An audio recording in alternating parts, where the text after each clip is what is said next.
Iniciamos una vez más el programa Preguntas y Respuestas de nuestro canal. La primera de ellas viene de Carmen Cecilia Salazar y dice: ¿debemos los cristianos guardar el sábado como los judíos? En ningún modo. La ley del sábado estaba para los israelitas con la obligación de dedicar un día de la semana a Dios. En el Nuevo Testamento, para la Iglesia, todos los días son consagrados por Dios, porque Él nos ha comprado para que le dediquemos nuestras vidas enteras. En ningún lugar del Nuevo Testamento se instruye a guardar el sábado. La Iglesia de los tiempos apostólicos no se reunía el sábado, sino el domingo, no el último, sino el primer día de la semana. J. Durzagasti. En el segundo vídeo de mayo usted dijo que la creación de los ángeles y caída de Lucifer se produjo dentro de los 6 días de la creación. Entonces, ¿no cree que los días de la creación eran de 24 horas? ¿En qué día se crearon los ángeles? No cabe duda que nada creado antecede a la primera creación. Por tanto, todo lo creado está dentro del periodo de los días de la creación. Que sean de 24 horas o de miles de años, no tiene la más mínima importancia, porque no existe el tiempo para el creador, existe para la criatura. Es una referencia para entender que hubo periodos en la ejecución de la creación. Discutir si es de 24 horas en la Biblia o de otra duración no tiene ninguna razón, puesto que el término día se usa también para periodos de tiempo como Día del Señor, Día de Cristo, Día de Salvación, etcétera, etcétera. Los ángeles fueron creados en alguno de esos días de la creación. Ave Jesús. Me gustaría conocer su opinión sobre la enseñanza teológica impartida por Derek Prince, Billy Graham y Martin Lloyd-Jones. Mira, toda enseñanza sustentada en la Biblia y argumentada como un todo con la Escritura es buena enseñanza. Los que citas son hombres usados por Dios para edificar a su pueblo. ¿Quiénes somos nosotros para opinar sobre la enseñanza bíblica de esos hermanos? Ya ve Jesús. Le he escuchado a usted y a otros teólogos decir que si Adán y Eva hubiesen comido del árbol de la vida serían inmortales y por eso Dios en su misericordia prohibió que lo comieran después de pecar. Eso me da a entender que no lo comieron antes de desobedecer a Jehová, ya que serían unos inmortales pecadores. Hago el comentario por una respuesta que le dio a Antonio Fernández Heredia sobre el tema. La muerte reinó en el mundo por el pecado de un hombre. Y la muerte se inicia como consecuencia de la sentencia por el pecado. Porque la paga del pecado es la muerte. Por tanto, si antes del pecado comieron del árbol de la vida, nada tiene que ver para que se cumpla la sentencia que Dios estableció para el pecado. La paga del pecado es la muerte. Por tanto, lo que antecede al pecado no tiene comparación posible con lo que sigue después del pecado. Juan Culne. ¿Podría explicarme Proverbios 27:14? Es el versículo que dice que cuando te levantas temprano para alabar a tu amigo, se considera como una maldición. Bueno, es una manifestación de un saludo hipócrita que se da para que el amigo lo reciba y considere al que lo hace como un buen amigo. Pero puesto que no hay deseo real de saludarlo a esa hora de esa manera, es como si fuese una maldición en lugar de bendición, porque es un saludo hecho por un hipócrita. Ese es mi concepto personal sobre la interpretación del texto. Doncel. Las personas incrédulas limitaban a Jesús para hacer milagros, según Mateo 13:58, Marcos 6:5-6. Si no lo es, podrá explicar dichos textos y cómo aplicarlos. Nadie puede limitar el poder de Dios para hacer milagros. No es que no quisiera, y mucho menos que no pudiera hacer milagros Jesús. Lo que ocurrió es que las gentes incrédulas no trajeron, como ocurría en otros muchos lugares, a los enfermos para ser sanadas. Nada tiene que ver la fe del enfermo ni la fe de los concurrentes para que Cristo operase un milagro. Consideraban a Jesús como una persona de poca importancia para prestarle atención. A fin de cuentas, era el carpintero y el hijo del carpintero. Sin embargo, aunque no hizo muchos lugares, sí hizo alguno de enfermos que vinieron a él allí. Según Marcos, Jesús mismo se admiraba de la incredulidad de aquella gente. Estos textos mal interpretados son usados por quienes se abrogan el poder de hacer sanidades. Cuando no se producen esas sanidades que ellos quieren hacer o que dicen hacer, le echan la culpa al enfermo que no tuvo fe. Pero ellos tienen que quedar bien siempre, porque ellos no tienen ningún problema cuando mandan sanar a una persona y ésta no sana.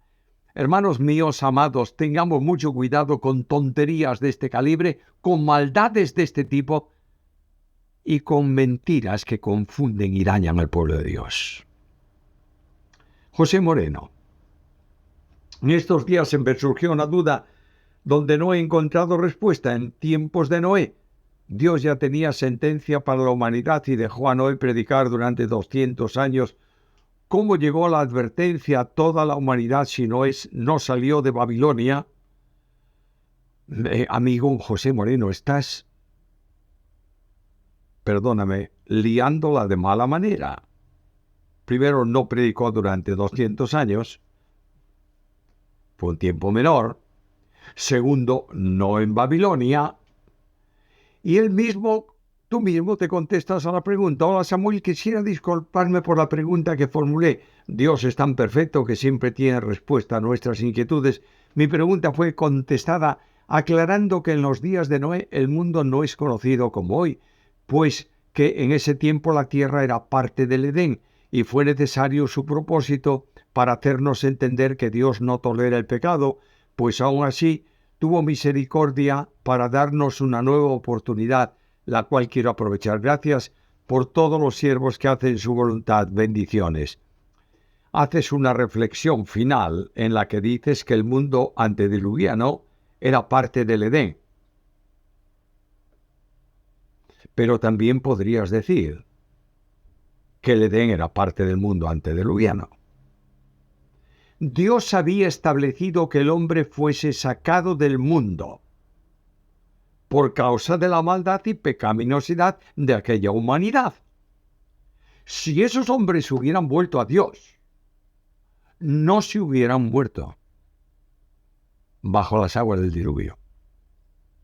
Pero Dios dio oportunidad a todos para salvación y puesto que rechazaron el mensaje de Noé, perecieron y están condenados a perdición eterna, a pesar de que Dios dio más de un siglo para que escuchasen el mensaje de la gracia. Josué Nieve Cárdenas. ¿Qué Biblia tiene consigo en el vídeo? Es una Biblia anotada de Rairi, pero realmente uso la que tengo a mano, sin prestarle atención a la procedencia. Ahora mismo, encima de mi mesa, tengo dos. La Biblia de estudio Reina Valera revisada, la Biblia de estudio del mensaje profético y escatológico, y si me apuras un poco más, aquí al lado está otra, que es la Reina Valera 60, anotada por Rairi. No tengo una Biblia selectiva y única que yo estoy utilizando. Josías Escoto. Si Israel hubiera recibido a Jesús, ¿cómo entrarían los gentiles? ¿O no tendríamos acceso a la salvación? La salvación de Israel no es ningún tipo de impedimento para la salvación de los gentiles, como ocurre hoy, en donde se salvan tanto judíos como gentiles y tienen los dos el mismo proceso espiritual y las mismas bendiciones. Dios no necesitó el rechazo de unos para salvar a otros, porque todo eso estaba en la ejecución de su plan eterno de redención. Me robaron mi vídeo. ¿Sigue vigente el Sabbat, ya que es uno de los 10 mandamientos? Acabamos de contestar la pregunta. No está vigente el sábado como día para guardar por el cristiano. He dudado. Viendo un vídeo del hermano, menciona su nombre, yo no lo voy a mencionar, hablando sobre el texto crítico de Westcott y Hort, dijo que estos eran espiritistas y sostenedores de falsas doctrinas, por lo tanto su versión era corrupta porque sacaban textos. Allí los mostró, que muestran la divinidad de Cristo y otras doctrinas fundamentales. Que el Nuevo Testamento que publicó Nestle primero, luego fue cambiado peor en otras ediciones. En definitiva, el texto crítico, por eso y otros motivos, era corrupto, como las versiones que de ella se derivan. ¿Usted qué opina? ¿Es mejor el texto crítico o el Receptus? Se lo pregunto sabiendo que usted sabe griego al igual que su maestro La Cueva. Mi querido amigo y hermano, la guerra entre seguidores del Receptus y del texto crítico va a seguir indefinidamente, casi siempre, no por intereses filológicos o teológicos, sino por intereses económicos. Si duda del Receptus, duda de las versiones que toman el Receptus como base. Si dudan del texto crítico, duda de las versiones que toman el texto crítico como base. Si acusan con o sin razón a Westcott y Hort de creencias religiosas diferentes o espiritistas o lo que sea, lo que me interesa de ellos es la capacidad filológica, su conocimiento del idioma en cuestión y el trabajo técnico que hicieron, no espiritual. Los que aceptan como único manuscrito el Receptus niegan la fidelidad del Nestle Aland, al que acusan de corrupto. Igualmente hacen con las versiones modernas de la Biblia, acusándolas de lo mismo. Y para ellos, en el campo inglés, solamente vale la King James. Y para estos, en el campo castellano, solo vale la Reina Valera antigua. Es una tragedia que confunde a muchos creyentes y hace que la gente se pregunte cuál es la Biblia que debo leer. Y el resultado final es que algunos no leen la Biblia. He dudado. Una persona se aleja de la iglesia para irse al mundo. Se le inicia un proceso de disciplina según Mateo 18 para restaurarlo. Si no obedece, pero no se le comprueba pecado, ¿se lo excomulga? Último paso de la restauración. Si no se comprueba algún pecado, ¿qué se hace? ¿Es motivo de disciplina? Estás poniendo no un caso de disciplina, estás poniendo un caso de castigo corrupto. Dices que se formula una acusación, se alejó de la iglesia, no se comprueba el pecado y aún así, sin verificar el pecado, se le excomulga. Y preguntas si se puede disciplinar a esa persona aunque no se le compruebe el pecado. Eso es inquisición pura y un grave ejercicio de autoridad contrario a la Biblia. No hay pecado, no hay disciplina. Hay acusación de pecado que no se puede verificar, se disciplina al malediciente, porque hay que limpiar la iglesia. Jairo, ¿Cómo enseñar a la Iglesia sobre la libertad cristiana sin caer en extremismos, libertinaje, legalismo, dogmatismo? Simplemente predicando la Biblia y exponiendo la Escritura sin limitación ni condicionante alguno. Irving Pineda. ¿Es bíblico en la oración las personas que se tambalean, tiemblan, se zarandean y hasta se mueven de forma extraña en el piso? ¿Es bíblico? ¿Le agrada a Dios? ¿Qué puede justificar eso como algo correctamente espiritual? Ya hemos contestado la pregunta en los programas inmediatamente anteriores a este. Vuelvo a insistir que todas las manifestaciones de ese tipo no son de Dios. Por tanto, debe investigarse de dónde proceden. Sin olvidar que Satanás hace señales mentirosas. Ángela Silva. Hay cristianos, incluso pastores, que los problemas que los cristianos podemos vivir en el mundo son nuestra cruz. Y yo pensándolo, creo que a la luz de la Biblia, creo que no es correcto. Pienso que los problemas de la vida que los cristianos podemos vivir son las consecuencias de la caída de Adán y Eva. Los problemas que los cristianos viven en el mundo están anunciados por Cristo. En el mundo tendréis aflicción. Mediante estos problemas el Señor va perfeccionando nuestra fe y afirmando la dependencia de Él. No cabe duda que si no hubiera pecado, no habría esos problemas. Antonio Fernández Heredia. Hay dos versículos que los que niegan la deidad de Cristo utilizan para ello. ¿Podría darme usted la interpretación de dichos versículos? Apocalipsis 3:12 y Juan 20:17. Porque ellos dicen que Jesús tiene un Dios. El que el Señor se refiera a Dios como su Dios es lo normal para quien tiene dos naturalezas, la divina y la humana, desde donde Dios es su Dios y el Dios de los salvos. No pueden olvidar estos que niegan la deidad de Cristo que Él hizo una notable distinción. Nunca dijo nuestro Dios, sino subo a mi Padre y a vuestro Padre, a mi Dios y a vuestro Dios, como aparece en el texto que citas de Juan 20:17. No perdamos el tiempo con quienes mienten negando la verdad de la Biblia. Muchos de ellos siguen engañando a los demás porque son engañados por su secta y de los que se le inducen a sentir contra la verdad y a difundir la mentira en que son engañados. Lamentablemente, quien niega la deidad de Cristo no puede tener el perdón de sus pecados y la vida eterna, porque no tiene para él sustituto eficaz para el pecado. Josué Alamilla, ¿qué opina de la nueva perspectiva del apóstol Pablo? Ya he contestado también a la pregunta en algún programa anterior.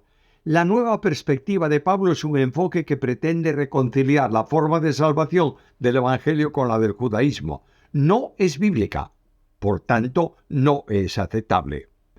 Josué Alamilla, solo quisiera hacerle la corrección, si me lo permite. El punto en común entre premilenarismo histórico y el dispensacional es que ambos creen en un milenio literal, futuro y terrenal. La diferencia radica en que el histórico no hace una distinción orgánica entre Israel y la Iglesia. Esto da como resultado que la Iglesia pase por la tribulación. Autores de esta postura son Jorge Eldon Ladd y Weiner Grudem. El dispensacional es pretribulacional. Esa es la diferencia entre ambos. Gracias, Josué.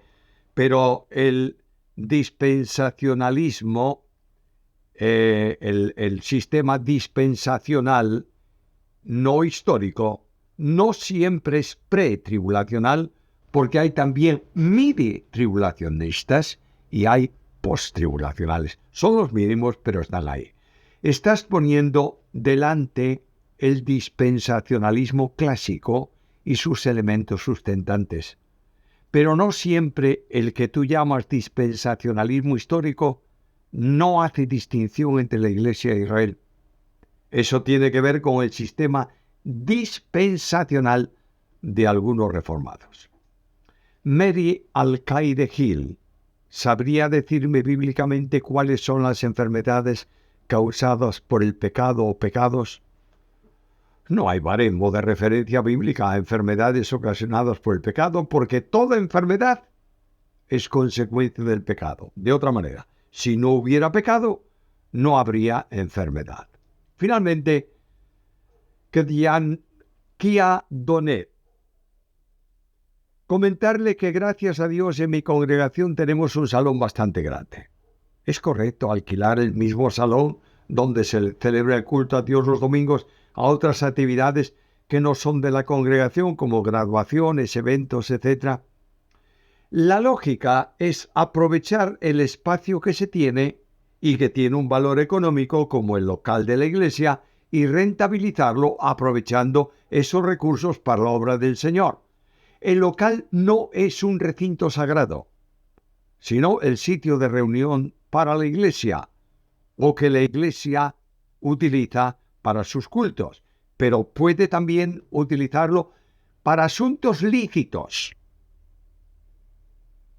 y poder aprovecharse rentabilizando esa propiedad para extensión de la obra del Señor. Llegamos al final del programa, os invitamos al siguiente y pedimos que si encontráis bendiciones en el canal, comunicadlo a otros para que se suscriban también y puedan recibir las alertas de los programas que estamos poniendo semanalmente en el mismo. Que el Señor os bendiga ricamente.